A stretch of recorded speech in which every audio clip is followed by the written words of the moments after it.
बिस्मिल्लाहिर्रहमानिर्रहीम। आज आप लोगों के साथ शेयर करूंगी super tasty, super easy, highway style mutton कोयला कढ़ाई की रेसिपी, जो कि बहुत ही बेहतरीन बनकर तैयार होती है। बिलीव मी, जब मेरी इस रेसिपी से आप ये मटन कढ़ाई घर में बनाएंगी तो खाने वाले प्लेटें चट कर जाएंगे इंशाल्लाह। कम टाइम में बहुत आसानी के साथ अगर कुछ टेस्टी बनाकर तैयार करना चाहते हैं तो फिर मेरी इस रेसिपी को आप लोगों ने एक दफ़ा तो ज़रूर ट्राई करना है। गोश्त मक्खन मलाई की तरह सॉफ्ट बनेगा और जूसी बनेगा। तो रेसिपी को एंड तक देखें, अच्छी लगे तो लाइक भी कर दें और चैनल पर न्यू हैं तो चैनल को भी ज़रूर सब्सक्राइब कर लें। अस्सलाम वालेकुम माय यूट्यूब फैमिली, कैसे हैं आप लोग? खुश रहें, आबाद रहें, जहाँ भी रहें हंसते मुस्कुराते रहें। मैं हूँ हादिया और वेलकम करती हूँ आप लोगों को कुकिंग सीक्रेट्स विद हादिया में। तो चलें फिर जल्दी से रेसिपी स्टार्ट कर लेते हैं। बेहतरीन सी ये मटन कढ़ाई बनाने के लिए यहाँ पर मैंने 1 किलो मटन लिया है, जिसको मैंने अच्छी तरह से वॉश कर लिया है और ड्राई कर लिया है। तो सबसे पहले हम मटन को पकाएंगे, जिसके लिए मैंने 1 अदद पैन ले लिया है। मैं पैन में इस गोश्त को गला रही हूँ। अगर आप प्रेशर कुकर में गला रहे हैं तो उसका कुकिंग टाइम अलग होगा। यहाँ पर मैं 1 टीस्पून इसमें नमक का ऐड कर रही हूँ और ऐड कर रही हूँ इसमें 2 गिलास पानी। इसके अलावा इसमें ऐड करूँगी मैं 1 टेबल स्पून अदरक लहसुन का पेस्ट, जो कि मैंने बिल्कुल गाढ़ा यूज़ किया है। अच्छा, अगर आप प्रेशर कुकर में इस रेसिपी को पका रहे हैं तो फिर आपको 15 मिनट लगेंगे। टोटल जो इसका कुकिंग टाइम है वो 15 मिनट का है, लेकिन मैं पैन में पका रही हूँ तो मुझे 45 मिनट्स तक इस मटन को गलाना है ताकि अच्छी तरह से गल जाए। अब इस स्टेज पर मैं इसमें ऐड करूँगी 8 अदद टमाटर, जिसको मैंने सेंटर में से हाफ़ कर लिया है। टमाटरों को मैं सिर्फ इसमें थोड़ा सा स्टीम करने के बाद निकाल लूँगी, क्योंकि मुझे इसका छिलका रिमूव करके इस रेसिपी में ऐड करना है। तो मैं इसी पैन में टमाटरों को बॉईल करूँगी। टमाटरों को मैंने इसमें असेंबल कर दिया है। ये 8 मीडियम साइज़ के टमाटर थे। इस पैन को मैं चूल्हे पे रख दूँगी और चूल्हे का फ्लेम मैं हाई पे ऑन करूँगी। जब इसमें बॉईल आ जाएगा 2 मिनट बाद हमें टमाटरों को इसमें से निकाल लेना है, जब तक हम एक बेहतरीन सा मसाला तैयार कर लेते हैं। तो यहाँ पर मैंने 10 अदद ली हैं साबित लाल मिर्चें। इसके अलावा मैंने हाफ़ टी स्पून काली मिर्चें ली हैं, 3 अदद लौंगे हैं, 1 टीस्पून इसमें ज़ीरा ऐड करूँगी, 2 अदद काली इलायचियाँ हैं, 1 टेबल स्पून भरकर मैंने इसमें साबित धनिया ऐड किया है और 1 टेबल स्पून ही मैं यहाँ पर सूखी मेथी का इस्तेमाल कर रही हूँ। इन मसालों को आपने बहुत ही लो फ्लेम पे चूल्हे पे ड्राई रोस्ट करना है। जब इसमें एक अच्छी सी खुशबू आने लग जाएगी तो बस आपने फिर इसको चूल्हे से उतार लेना है। इसको ओवर कुक मत करिएगा, वरना मसाले जल जाएंगे और फिर इनका टेस्ट जो है वो कड़वा हो जाएगा। तो यहाँ पर देखिए अच्छी से खुशबू आने लग गई है। मैं इसमें से पैन में से निकाल लूँगी और इसको आप किसी प्लेट में निकाल लें, ताकि इसका जो कुकिंग प्रोसेस है वो यहीं पर ही स्टॉप हो जाए। इसको थोड़ा सा ठंडा करेंगे, उसके बाद हम इसको ग्राइंड करेंगे। इसको ग्राइंड करने के लिए यहाँ पर मैं मिक्सी जार का यूज़ कर रही हूँ।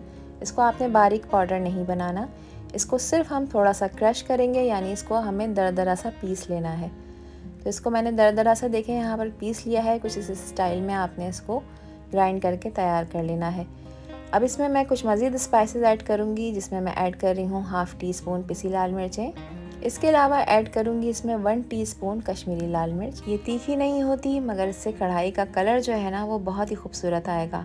हाफ़ टी स्पून मैं ऐड कर रही हूँ इसमें हल्दी पाउडर। इसके अलावा ऐड करूँगी इसमें हाफ़ टी स्पून नमक हम 1 टीस्पून ऑलरेडी ऐड कर चुके हैं जब हमने गोश्त गलाने रखा था।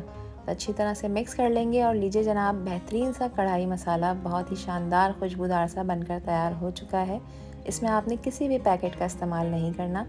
इसी बेहतरीन मसाले से हम कढ़ाई बनाकर तैयार करेंगे। तो यहाँ पर देखें गोश्त में बॉईल आ चुका है। टमाटरों का जो छिलका है वो भी नरम पड़ चुका है। तो अब मैं इसमें से टमाटरों को निकालूंगी, मगर उससे पहले मैं इसका छिलका भी रिमूव कर दूंगी।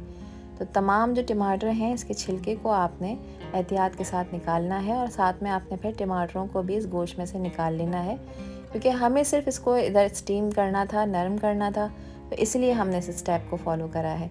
तो अब मिक्स करेंगे। अब गोश्त को हम पकने रख देंगे लो फ्लेम पे 45 मिनट्स के लिए, जब तक कि ये गोश्त अच्छी तरह से गलकर तैयार नहीं हो जाता। अगर आप प्रेशर कुकर का यूज़ कर रहे हैं तो फिर मटन को तकरीबन 13-14 मिनट लगते हैं प्रॉपर गलने में। तो अब इसके लिए हम एक मसाला तैयार कर रहे हैं। तो मैंने 1 अदद कढ़ाई ली है और मैं रेस्टोरेंट स्टाइल कढ़ाई बना रही हूँ, तो मैंने रेस्टोरेंट वाली ही कढ़ाई का यूज़ किया है, यानी मैं लोहे की कढ़ाई, आयरन की कढ़ाई का यूज़ कर रही हूँ, जिसमें मैंने 3/4 कप ऐड किया है ऑयल का। इसके अलावा 2 मीडियम साइज़ की प्याज हैं, जिसको मैंने बारीक स्लाइस में कट कर लिया है। ये मैं इसमें ऐड कर दूँगी। प्याज को आपने ज़्यादा नहीं फ्राई करना, बस इसको हम एक हल्का सा यहाँ पर लाइट कलर देंगे।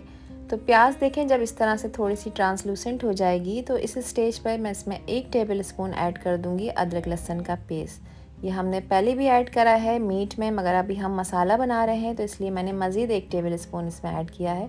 थोड़ा सा फ्राई कर लेंगे 2 से 3 मिनट तक इन दोनों चीज़ों को। प्याज का कलर देखें थोड़ा सा मज़ीद चेंज होगा, ये थोड़ा सा लाइट पिंक टोन की तरफ चली जाएगी।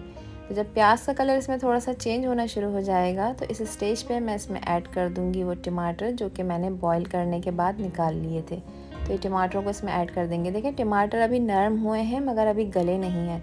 तो एक प्रॉपर हमें एक स्मूथ सी ग्रेवी बनाकर तैयार करनी है, तो इसलिए हम टमाटरों को अब अच्छी तरह से पकाएंगे। स्पून की मदद से आप इस तरह से इनको तोड़ लें तो ये आराम से टूट जाएंगे क्योंकि ये ऑलरेडी नरम हो चुके हैं। तो हाई फ्लेम पे अब मैं इन दोनों चीज़ों को अच्छी तरह से फ्राई कर रही हूँ। इसमें से देखें टमाटर थोड़ा सा पानी रिलीज़ करेंगे तो वो पानी भी ड्राई हो जाएगा। तो बस अब मैं इसको कवर करूँगी और 2 मिनट के लिए मैं इसको हाई फ्लेम पे पकने के लिए रख दूँगी। 2 मिनट बाद देखें कवर हटाएंगे, ऑयल सेपरेट हो चुका है और टमाटर जो हैं वो अच्छी तरह से गल चुके हैं। थोड़ी सी अगर आपको कसर इसमें बाकी लग रही है तो इस तरह से स्पून की मदद से आपने टमाटरों को तोड़ लेना है। ठीक है, अब इस स्टेज पे मैं इसमें ऐड करूँगी वो मसाला जो मैंने ग्राइंड कर कर रखा था। ये मसाला मैं इसमें सारा ऐड नहीं करूँगी, थोड़ा सा मसाला हम इसमें से बचा लेंगे।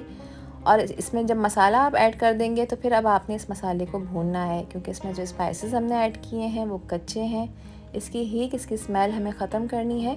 मीडियम फ्लेम पे अब आपने इस मसाले को भून लेना है। अगर आपको लगे कि आपका मसाला नीचे तले में लग रहा है, जल रहा है, तो फिर आपने इसमें थोड़ा सा पानी भी ऐड कर लेना है ताकि मसाले जो हैं वो अच्छी तरह से पक जाएं और इनका कच्चापन दूर हो जाए। तो यहाँ पर अब देखें गोश्त को चेक कर लेते हैं। 45 मिनट्स हो चुके हैं। पानी जो हमने ऐड किया था वो अच्छा खासा ड्राई हो गया है। 1 गिलास इसमें पानी बचा है और बाकी ड्राई हो चुका है। तो बोटी को तोड़कर मैं चेक कर लेती हूँ। तो यहाँ पर देखें माशाल्लाह से गोश्त गल चुका है। इसमें 10% कसर बाकी है, तो आगे जो मैं प्रोसेस करूँगी उसमें ये कसर भी बिल्कुल ख़त्म हो जाएगी। तो यहाँ पर मसाला भी बहुत अच्छी तरह से भुन चुका है। इसको भूनते हुए मुझे तकरीबन 6 से 7 मिनट हो गए हैं। तो अब इस स्टेज पे मैं सारा मीट इस मसाले के अंदर ऐड कर दूँगी। देखिए मीट में जो पानी मौजूद था उसी पानी में ही ये गोश्त गल के तैयार हो जाएगा और जो इसमें 10% कसर बाकी रह गई है वो भी इंशाल्लाह पूरी हो जाएगी। अब इसमें ऐड करूँगी मैं वो मसाला जो मैंने बचा कर रख लिया था। अब इस स्टेज पे मैं ये सारा का सारा मसाला इसके अंदर ऐड कर दूँगी। बस अब आपने इसकी अच्छी तरह से मिक्सिंग करनी है ताकि सब चीज़ें आपस में वेल कंबाइन हो जाएं। अब इस गोश्त को हमें पकाना है प्रॉपर, तो इसको कवर करेंगे और मज़ीद 7 से 8 मिनट तक पकाएंगे ताकि गोश्त कम्प्लीटली टेंडर्ड हो जाए। और अगर इस स्टेज पर आप लोगों को ये वीडियो पसंद आ रही हो तो वीडियो को लाइक कर दिया करें और चैनल को भी सब्सक्राइब कर लें और वीडियो को फ्रेंड्स एंड फैमिली में भी शेयर किया करें। 7 से 8 मिनट हो चुके हैं, कवर हटाएंगे और गोश्त को चेक कर लेंगे। तो माशाल्लाह से यहाँ पर गोश्त कम्प्लीटली टेंडर्ड हो चुका है, ऑयल सेपरेट हो चुका है और मसाला भी भुन चुका है। अब इसमें मैं ऐड कर रही हूँ 4 टेबल स्पून दही। दही ऐड करते वक्त चूल्हे का फ्लेम आपने लो कर देना है ताकि इसमें गुठलियाँ ना बने और फ़ौरन से आपने इसको स्पून की मदद से चलाना है ताकि एक स्मूथ सी ग्रेवी बनकर तैयार हो। अब दही को आपने इसमें ऐड किया है तो इसको आपने भूनना है। 3 से 4 मिनट तक आपने मज़ीद इसको भून लेना है। चूल्हे का फ्लेम आपने इस वक्त लो मीडियम की तरफ रखना है। कढ़ाई यहाँ पर माशाल्लाह से भुन चुकी है, गोश्त भी गल चुका है और आप इसकी लुक चेक करें कितनी ज़बरदस्त और कितनी माउथ वाटरिंग रेसिपी ये आज मैंने आप लोगों के साथ शेयर की है। आगे बकरीद आने वाली है, इस रेसिपी को आप लोगों ने ज़रूर ट्राई करना है। अब आखिर में मैं इस पे गार्निश कर रही हूँ हरी मिर्चें। मोटे वाली हरी मिर्चें हैं जो कि मैंने तकरीबन 5 से 6 अदद ली हैं और शामिल करूँगी इसमें अदरक जिसको मैंने जुलियन स्टाइल में कट कर लिया था। अब कोयला कढ़ाई बना रहे हैं तो कोयले का स्मोक तो इसमें ज़रूरी है। तो एक कोयला मैंने ऑलरेडी चूल्हे पर गर्म होने के लिए रख दिया था। एक डिस्पोजेबल फॉइल की कटोरी मैं यूज़ कर रही हूँ, आप मेटल या स्टील की कटोरी का यूज़ कर सकते हैं। इस पर कुछ कतरे ऑयल के डालेंगे, इसको फ़ौरन से कवर करेंगे। 5 मिनट के लिए हम इसको कवर करके रख देंगे ताकि स्मोक इसमें अच्छी तरह एब्जॉर्ब हो जाए। चूल्हे का फ्लेम इस स्टेज पर आपने बिल्कुल लो कर देना है। 5 मिनट बाद कवर हटाएँगे और इसमें से कोयले को हम रिमूव कर देंगे। तो यहाँ पर माशाल्लाह से हाईवे स्टाइल मटन कोयला कढ़ाई बनकर तैयार हो चुकी है जिसको हमने बहुत कम टाइम में और बहुत ही आसानी के साथ बनाकर तैयार किया है। मज़ेदार सी इस कढ़ाई को आप सर्व करें किसी दावत में, जब भी बनाएंगी खाने वालों का दिल खुश हो जाएगा इंशाल्लाह। ये इतनी लजीज बनकर तैयार हुई है। इसको रेस्टोरेंट स्टाइल लुक देने के लिए मैं इसको इसी कढ़ाई में ही सर्व करूँगी ताकि बिल्कुल हाईवे वाली वाइब्स आएँ।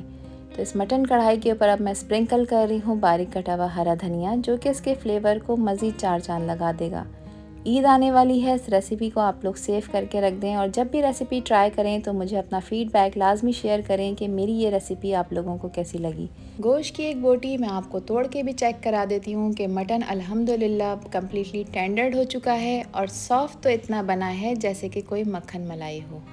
तो इस बेहतरीन सी कढ़ाई को आप सर्व करें तंदूरी नान के साथ। ईद पर बनाएं, अपने घर की किसी दावत पे बनाएं या वैसे ही घर के मेन्यू में इसे बनाकर ऐड करें। आपको, आपके सभी फैमिली मेम्बर्स को ये बहुत ही पसंद आएगी इंशाल्लाह। मैं उम्मीद करती हूँ कि ये रेसिपी और वीडियो आप लोगों को पसंद आई होगी। पसंद आई हो तो कमेंट सेक्शन में अपना प्यारा सा फीडबैक मुझे लाजमी शेयर करिएगा कि मेरी ये रेसिपी और वीडियो आप लोगों को कैसी लगी। आपसे फिर मिलूंगी इंशाल्लाह एक न्यू वीडियो में एक न्यू रेसिपी के साथ। जब तक हादिया को दीजिए इजाज़त। अपना बहुत सारा ख्याल रखिएगा, अपनों का भी ख्याल रखिएगा और मुझे भी अपनी प्यारी दुआओं में याद रखिएगा। अल्लाह हाफिज़, अल्लाह निगहबान।